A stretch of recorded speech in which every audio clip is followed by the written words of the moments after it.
I'm sorry. Okay? I'm sorry. I'm sorry. I'm sorry. I'm sorry. I'm sorry. I'm sorry. I'm sorry. I'm sorry. I'm sorry. I'm sorry, okay? Hey, everybody, and welcome to I'm Sorry, Okay? A podcast where we will be watching so much Degrassi. We're starting with Degrassi Junior High and hopefully going all the way through next class if we can make it through. Whatever it takes. Whatever it takes. Whatever it takes. So I'm Mary. I'm here with Paul and LD. I feel like we all sound different enough that you will eventually be able to tell us apart. And we just thought we'd kick things off by talking about our Degrassi journeys. What up? Oh, hello. Hello. So Mary, you were saying you kind of don't have maybe as much of like a Degrassi journey. Would you kind of like to start off by talking about how you found this amazing show and it became part of your life forever? It's been like working its way up to becoming more a part of my life, I feel like. But yeah, so my first introduction was like in high school. I had two friends, a brother and a sister. And when I would go over to their house, they would sometimes be watching Degrassi, which I had never seen. I didn't have whatever channel it was on. I didn't know anyone else who was watching it. But I do remember like catching part of some episode and just thinking that it had like major Lifetime vibes, which I did spend a lot of time watching Lifetime growing up. So I felt like I would have been into Degrassi, but I just didn't really have like access to it. I mean, you're a Lifetime connoisseur, I believe. I mean, I've been watching Lifetime for a very long time, and I've also introduced Lifetime to many people in my own life. I think it's something that, we can all really like learn and grow from. And I just I totally love Lifetime, and I love talking about Lifetime, and I feel like I have a vast wealth of knowledge about Lifetime. It's true. Often when I discover that a celebrity just like exists, you are able to give me their like Lifetime filmography. Well, and the Degrassi Lifetime crossover is real because Miriam McDonald, aka Emma Nelson, in Degrassi: The Next Generation, stars in one of the greatest Lifetime movies of all time. Yes, and whenever I'm like thinking about Miriam McDonald, I associate her with the movie Paul's talking about, which is She's Too Young. A fucking classic, by the way. Yes, it's like one of the all-time greatest Lifetime movies. It's just like got everything, a lot of teen drama. I actually looked up the description on Wikipedia because I do want to recommend She's Too Young for anyone who hasn't seen it. And so the film deals with issues of drugs and alcohol, peer pressure, parenting an adolescent, the influence of sexually driven media, teen party, and syphilis. Obviously. So I'm just like, all of those things obviously have a crossover with Degrassi. Degrassi's dealing with a lot of the same like teen issues. You could have been describing a Degrassi two-parter and no one would know. You kind of did, because there is, of course, the arc later on where Emma does get what she calls a social disease. Yes, and so I do feel like I feel like I didn't look into this, but I feel like Degrassi must have sort of come first, and then she was cast in She's Too Young, and I think it was totally like typecasting. Like they were just like, all right, this girl can definitely play like a teen who's like too young to be having sex and suffers some consequences. Miriam McDonald's an out of control teen. Yeah, man. Absolutely. Oh, yeah. Absolutely. So yeah, I do love a teen drama. I feel like I kind of generally divide teen dramas into two categories. Like, so I kind of prefer sort of teens living life, which is where I would maybe put like, I don't know, more like Dawson's Creek or Felicity or Right. maybe One Tree Hill in there. I would put Degrassi in teens living life. And then the counterpart is then teens betraying each other. And that's where I would put like Gossip Girl, Skins. Yes. I would put Pretty Little Liars. And also, I've never seen Riverdale, but from what I understand, it's basically like Orgy the musical. So I don't know, but I feel like the way that we've talked about teen dramas in the past, it seems like you've often kind of like veered towards teens betraying each other. That's like the Lifetime influence, I think. Absolutely. I mean, I would put like the OC, like I would put that kind of in the middle.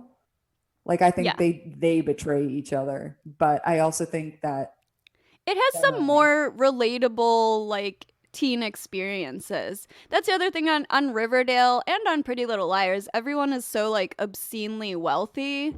Or on a show like Gossip Girl, they're so obscenely wealthy that it's like completely unrelatable to anything that like, you know, we might experience in our own lives. They're also obscenely hot. Yes. like I feel like at some point we stopped casting people who looked like actual teens on teen shows. Like obviously like in the 90s we had 90210 and everyone on that show was probably like 35. And everyone, all the men had like a 5 o'clock shadow, and then you're going to school in real life and you're seeing all these guys with like peach fuzz and but they did still dress kind of like how teens would dress at the time, though. I think the clothes is like, yes, also their hair is like their hair and makeup is like way too professionally done, but also the way that they dress is like the way that like a rich like 35-year-old woman would dress versus actually dressing like a teenager. Which is something that I totally love about Degrassi. Like the outfits are like incredible because they're realistic and like totally like of that time period. It's a total time capsule. Every season is a time capsule because they're all very of their time. But also you can kind of see that there are some things that are always there. Like there's always going to be a kid and like jeans are just a little too big, a t-shirt that's just a little too baggy. You know what I mean? There's always a range on Degrassi, which I really like. Goth girl. Yes, there's always a goth girl. Sports dude. Yeah. Yeah. So yeah, I'm trying to think about the rest of my Degrassi journey, I guess so I hadn't really seen it like as a teenager. I caught part of a couple episodes. And then in my mid-20s, Paul and I did a marathon of Degrassi Next Generation when we were living in our first apartment. And I think, LD, we maybe watched some episodes with you around that time also. Yes, you absolutely did. And I think it's important to note here for anyone who's listening that isn't one of our friends, which feels very unlikely, but one never knows. I would describe us as, you know, three best pals. You guys are in a relationship. You guys are married, and you live in Chicago. I live in Glasgow in Scotland, and we are recording this over Zoom, and we also text about a lot of TV and other things constantly. Lockdown has been great for that, for us at least, because our time difference. And so now we all have been watching Degrassi and loads of other stuff in quarantine. And this is kind of born out of our kind of unprecedented level of availability, free time. But so I feel like the fact that we live in such separate cities has to be explained by my Degrassi journey, which really started with you, LD. So to even back up from that statement a little bit, everything you guys were talking about with other teen shows, Degrassi is kind of an anomaly for me because I have zero interest in, I think, every single thing that you guys were just talking about, other than Lifetime. I think I've maybe seen a couple episodes of the OC throughout my life. Couple great episodes, I will say, but just nothing. You bought me the box set. Sure. In 2004 for Christmas. Hanukkah, Christmaka, because it's the OC. I will hook it up. Like, I will recognize, you know, like, whatever. But I did not really, I have not dedicated, I'd say, much of any time. I've maybe seen a couple episodes of Pretty Little Liars, couple episodes of Riverdale. These shows are just not for me. And so I think that's what makes Degrassi so much more fun for me, is there's just this this little oasis of a TV genre that I really can just like sit down and enjoy. And it lets me understand that, yes, these other, like, this genre of TV show does have some value, even if I can't see it in every other show. All these other TV shows have sort of like, I'm sure it's an influence on Degrassi itself as well. And so I'm able to just sort of like enjoy this TV show that you're not like a solo Degrassi person. You're a group Degrassi person. It's a wonderful group entertainment experience. I remember like LD, you and I would get together with like friends in high school, and we'd have like watch parties for, I don't know, was it like Degrassi Takes Manhattan or something like that? Okay, so I will address this when I get to my Degrassi journey, but you know, we spent a lot of unsupervised time in high school.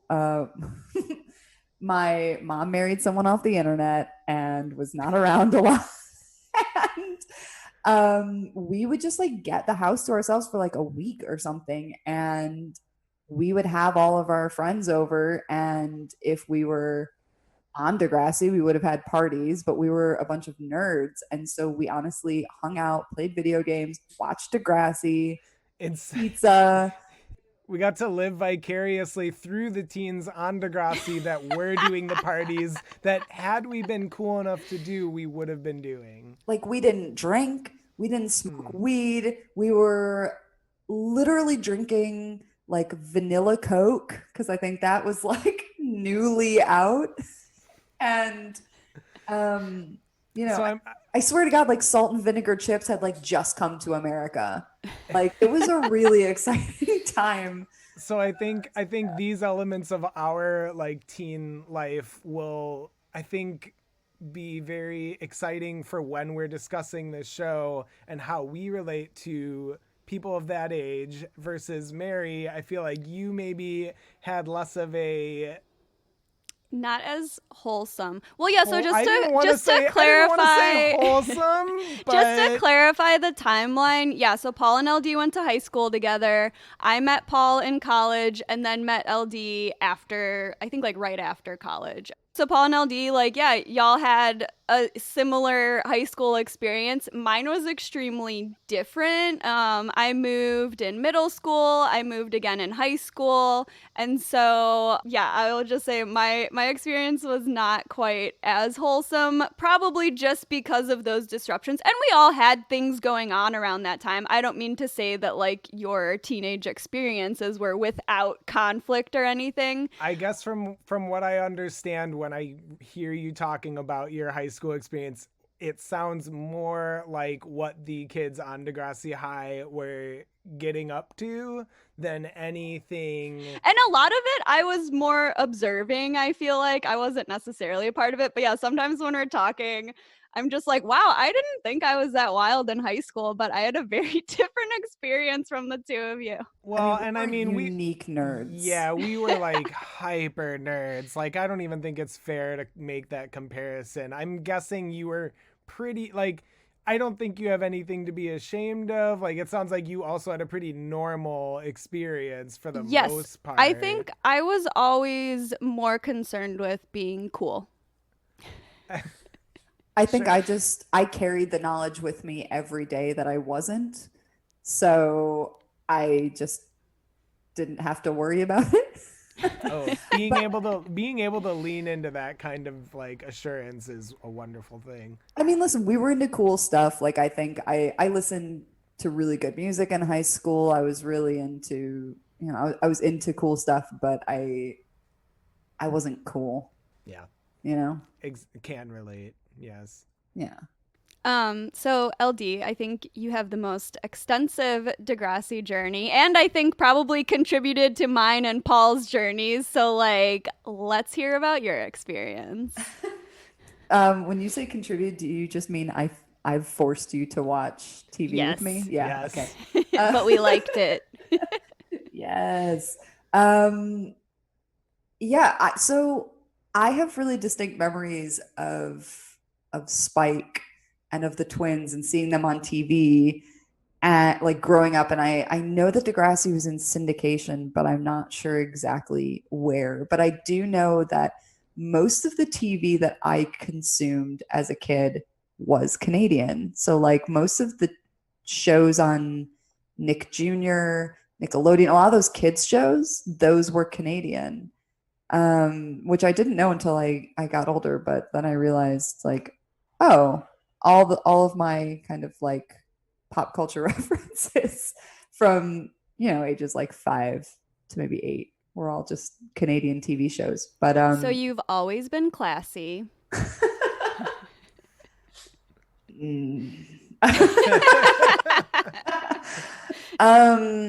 Yeah, I also at some point found out that my grandfather was Canadian, and I was like, oh, maybe I'll try and get like Canadian citizenship. They don't want that.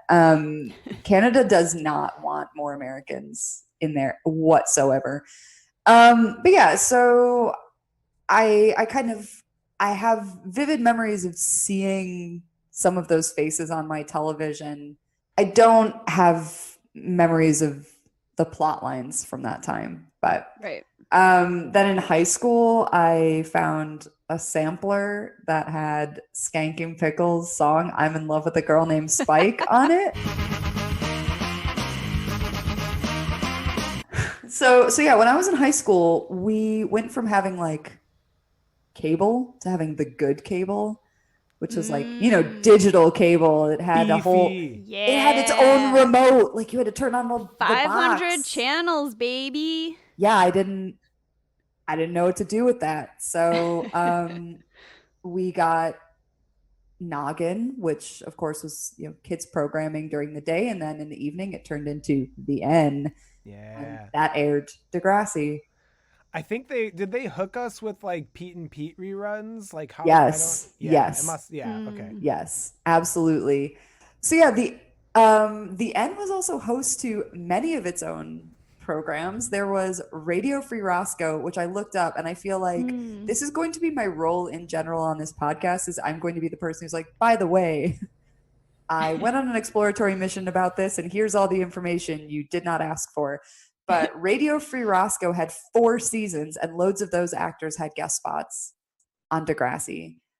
Instant Star also had a shocking 4 seasons. And then South of Nowhere had 3 seasons. I only remember one, but that South of Nowhere had lesbians. So yeah, I was really into all of them. And I kind of became instantly hooked on Next Generation. I feel like that was maybe 2002. So it wasn't too far in, because Next Generation started in 2001, right? So yeah. So we were there pretty early, and I kind of forced everybody to watch it. And then when I went to college, I downloaded all of the episodes of Junior High and Degrassi High. And then I found Degrassi High School's out on VHS on eBay, and I bought it. And in terms of that kind of era of Degrassi, I've seen all of those episodes once, and I used to watch them when I couldn't sleep, so like in the middle of the night in college. So I really don't remember. I remember some of the major plot points. Like there's a few things that have come up that I've been like, oh yeah, I forgot about this, but yes, this does happen. But it's kind of like I'm watching those for the first time. I've watched Degrassi: The Next Generation all the way through only once. I've obviously watched earlier seasons many, many times, but I dropped out around Casey and Jenna having a baby, I think. Yeah, I think around like 2010, 2011, we all kind of dropped off, right? I couldn't find it in Scotland at all. I moved to Scotland in 2009, and I couldn't find it. Yeah. I couldn't find it on like torrent sites, anywhere. So I had to just kind of say goodbye to that. But then a couple of years ago, I went to Amsterdam with one of my friends, and we were hanging out in our hostel in the evening, and we were really high. And she was just like, did you know all of Degrassi is on YouTube? And I was just like, holy shit. So of course, my friend and I, in a foreign country, in a very cool city, like curled up in bed, like got really high and watched Degrassi. Incredible. So yeah, and then when quarantine hit, I watched Next Gen to the end of Next Class. So I watched 18 seasons. And now, as we're talking and when we're recording this today, I'm on season 3 of Degrassi Junior High because I've watched ahead while we're doing the podcast. But yeah, here's my question for you guys. On do you remember when Drake released I'm Upset? Do you remember when that video came out? How many people sent it to you? Honestly, no one sent that video to me. Nobody sent it to me either. So like 5 people sent that to me. I think another maybe part of my Degrassi journey that I will kind of like vaguely talk about now and then really get into when we get to the appropriate episode was in I think it was 2004 they did like a tour and I got tickets and I like got dressed up with my friend and we went to Zero Gravity, which was like an all ages nightclub in Downers Grove, Illinois. Baby. Yeah. Downers Grove, Illinois. That's where I went to high school. It was right by my parents' house. We waited, but I never went there. We waited in line. Like we were. Oh wait, should we say Zero Gravity? Did someone already say it? It's a teen nightclub? All ages specifically in the Chicago specifically suburbs. for teens. Yes, specifically for the teens. So very appropriate place for this Degrassi tour to come.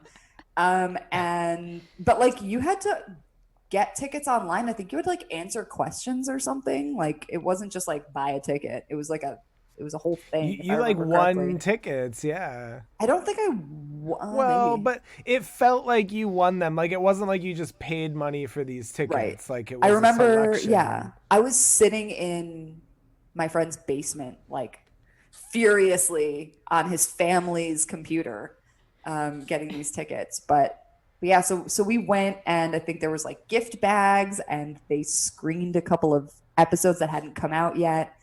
And you got to meet a couple cast members. And I think when we get to the episode that they screened, I would very much like to have the friend who went with me to that on the podcast talk about that experience. Yeah. There's a pin in that one for sure. Great. It was exquisite, but also mortifying because I was like in college and everyone who was at this thing was like maybe 13. It's like a literal teen nightclub. Yeah. Yeah. So I was very much the oldest person there and I was probably older than the cast members that I was meeting. Again, because you didn't pay money, I feel like you earned your place and there's no shame. Oh, there's no shame. It was incredible. Yeah. What I'm trying to remember is if there was a t-shirt because in my head there was, but I think I've like kind of mentally photoshopped it in, but I feel like, and we'll have to ask Bryn about this when she comes on, but the shirt that that Ashley wears for the Battle of the Bands with Craig's face on fire. In flames.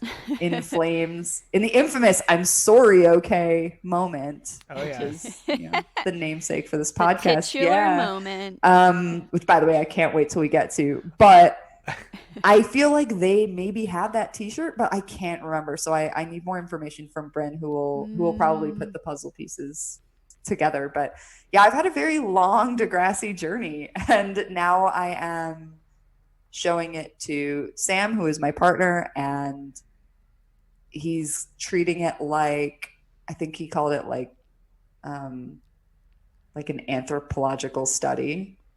Like he Well, yeah, so I've never seen any of the early Degrassi episodes. I've No, me starting neither. with like the Next Generation, that's all I know. Right. So anything before that, I'm watching all this for the first time, so I'm very much looking forward.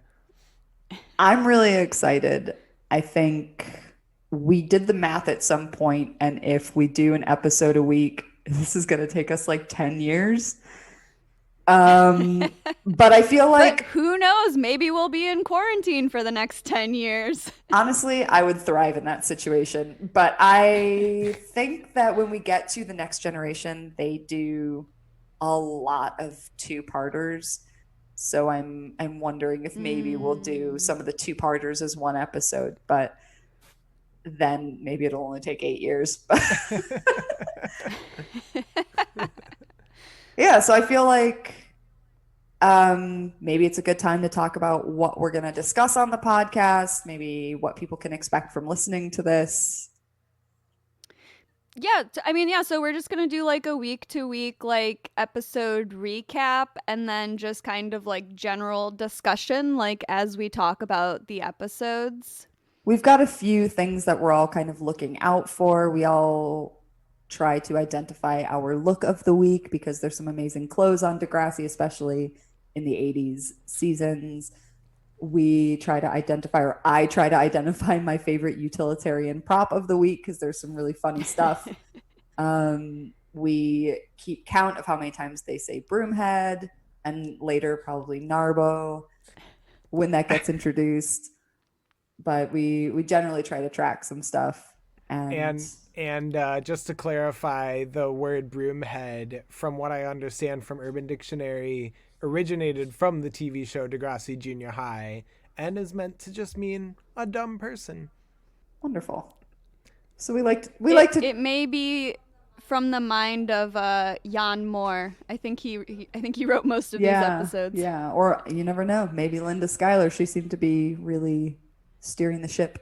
But I mean, broomhead really, it just says it all. It's a great insult. Good. It's great. It's so good. Something really to keep track of. But yeah, so we kind of all have different things that we're looking out for. I also like to speculate on the star signs of different characters. And I can't wait to be wrong about some of them. Well, yeah, and so for, all of the outfits of the week, all of that kind of stuff, you can follow us on Instagram, on Twitter at I'm Sorry Okay Pod. OK is OKAY. We'll be posting some primo content as we go. And we would also love to hear about your own personal Degrassi journeys. If this is the first time you're watching, if you're going to watch along with us, if you're going to marathon, with all this free time, just depending on, whatever your experience is, we would love to hear about it. I actually can't wait to hear about more people's Degrassi journeys. Also, if you have any kind of lifetime crossover moments of your own, I'm always down to talk about Lifetime. And I think there's a lot of crossover potential. I think we talk a lot about different teen shows throughout, when we're talking about Degrassi. And we'll make comparisons to teen shows. We'll make comparison to wrestling. You guys are very into wrestling, which I think is a very important thing for anyone listening to know.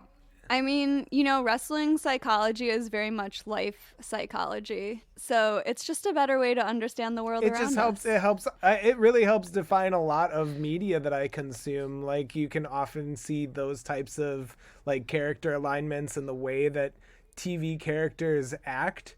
It can help you process what's going on your screen.